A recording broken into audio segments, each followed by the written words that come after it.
Hello, and thank you for coming back to my channel. My name is Bunny Cakes, and if you're new here, welcome to my channel for the first time. Today, I am going to be reviewing Mother Knows Best, A Tale of the Old Witch, which is book 5 in Serena Valentino's Villains series.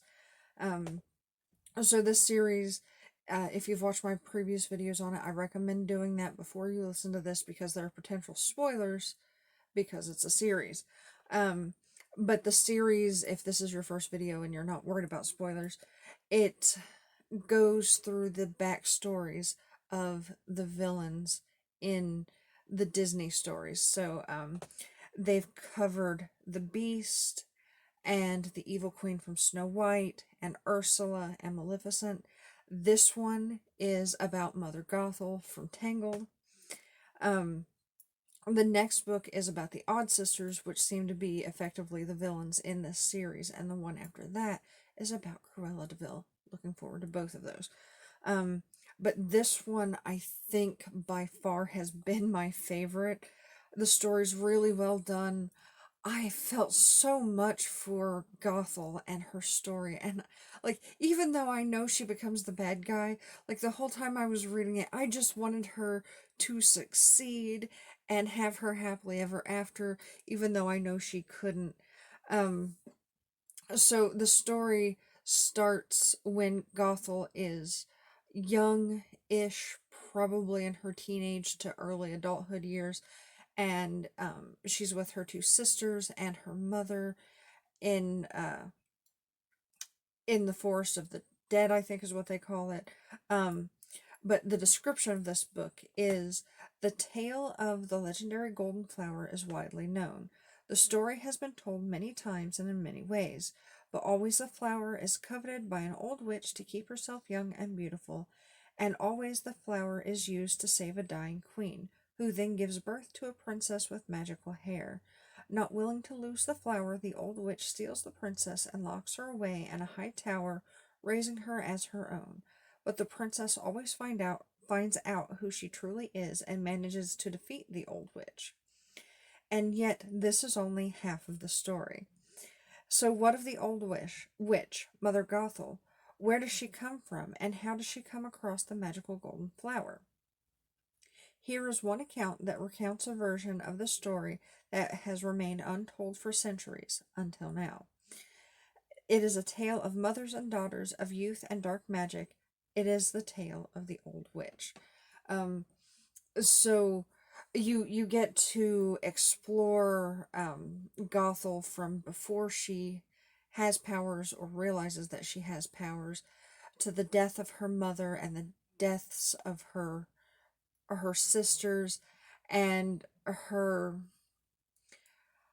the journey as she takes over her mother's power. Um, and then, of course, we have the Odd Sisters again that make an appearance while Gothel and her sisters are still young. And they do what they do every time, and they just sow the seeds of ruin and sorrow. And eventually, Gothel has to leave the home that she's known her entire life, that she built with her family, and she goes out into the world, and she's helped seemingly by the Odd Sisters. And of course, things happen and progress, and you learn where the name Rapunzel comes from, um, and you learn how and why, of course, Mother Gothel has Rapunzel, and how their relationship develops. Um, and this one, it's the first in the series where I've seen them actually incorporate scenes from the movie into the book. And it's done from both Mother Gothel's perspective and from the Odd Sisters' perspective. So the Odd Sisters in this book it bounces back and forth a little bit. So in the beginning of the book, it's takes place at the same time as some of the other books do. But in the part of the book where Rapunzel is grown up, they are trapped in the dream world. So they're watching Gothel, and they're watching Rapunzel, and of course they're watching their sister and the other princesses, and seeing how the seeds of destruction that they've sown are playing out. And it's really well done.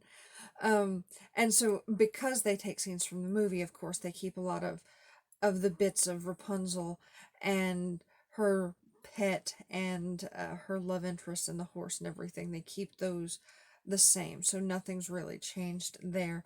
Um, but you get that more human side of Gothel, and even as she's turning evil, because the story's so well written, you've got that investment in her character, and you just want her to have what she needs. You want her to be able to um take her life back, take everything that was taken away from her back, and to achieve her life's dream and her life purpose. And it kind of, you feel for her because she doesn't get that. And I love that these books are giving you that different perspective on the character. It almost kind of makes me think of how you kind of view Severus Snape from the Harry Potter series.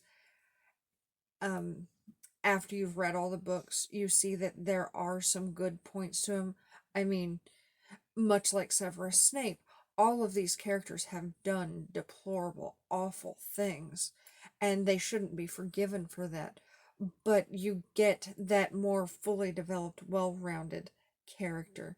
Um, and so I love having that complexity, that part of the character that I can relate to and love and root for, that could have, that was and then could have been but for these terrible things that happened, and this person just didn't take it as well as they could have, and so instead of, staying the course and remaining good, they turned down the left path and became evil. um and I love that, and this is another one where I find myself wondering how different Gothel would have been if not for the Odd Sisters meddling.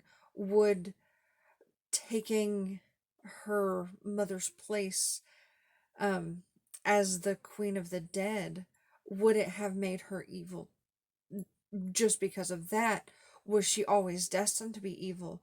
Or could the Queen of the Dead have been a good character even with being the Queen of the Dead?